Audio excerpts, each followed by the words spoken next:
нэн тэргүүнд бид нар гурилын үн тогтвортой байх бодлогыг барьж ээж энтэй таарсан уялдсан одоо арга хэмжээнүүдийг бол засгийн газар одоо улс их хурлаас гаргаад өгчлөө засгийн газар авах хэрэгтэй байхгүй дээ. Энх хоёр сайд нэг зүйлийг хэлсэн шүү дээ. Их хурлаас гаргасан тогтоолын 7-8 заалтаас ямар арга хэмжээ та нар одоо засгийн газар авсан юм бэ гэсэн нэг ч хариулт өгөөгүй шүү дээ.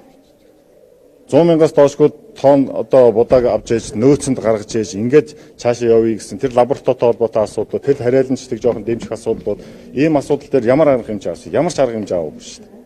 Зүгээр л одоо буцаад бид нар одоо гайхалтай арга хэмжээ авах гэдэг нь одоо энэ хэрвээ хуулийг батлаад өгчвөл одоо тариаланчид маань одоо тариагаа тариад их сайхан болох гэдэг гэж яриад исэн болохоос биш арга хэмжээ авсан асуудал нэг ч байхгүй. Саяхан одоо жишээ нь улсын хурлаас улсын хурл байнгын орооноос удирдамж өгсөн асуудлыг засгийн газар хэрхэн одоо хэрэгжүүлсэн бэ гэдэг ийм асуудлууд орж ирсэн.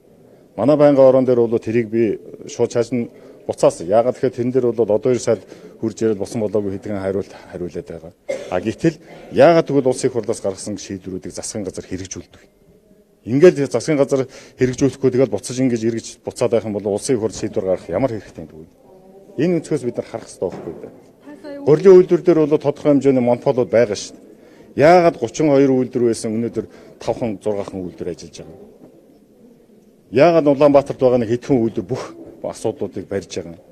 Энтэй л холбоотой байна шүү дээ. Тодорхой хэмжээний зохицуулт байж ээж, төрийн зохицуулт байж ээж энэ зах зээл чинь бас явах ёстой шүү. Түүнээсээс яг өөрсдийнх нь хэмжээнд одоо зах зээл өөрөөсөө тохируулдаг гэдээ явж байгаа бол өрсөлдөөн тохируулдیں۔ Тэгвэл өрсөлдөө энэ зах зээлийн шин тохируулдیں۔ Тэгвэл тэр өрсөлдөөнийг гаргачлаа. Гарах болцоог нь тэгвэл хангалдаа. Яагаад өрсөлдөөхгүй 5хан компаниар бариад байгаа? Өрсөлдөх болцоог нь олгочихвол доо тэгвэл.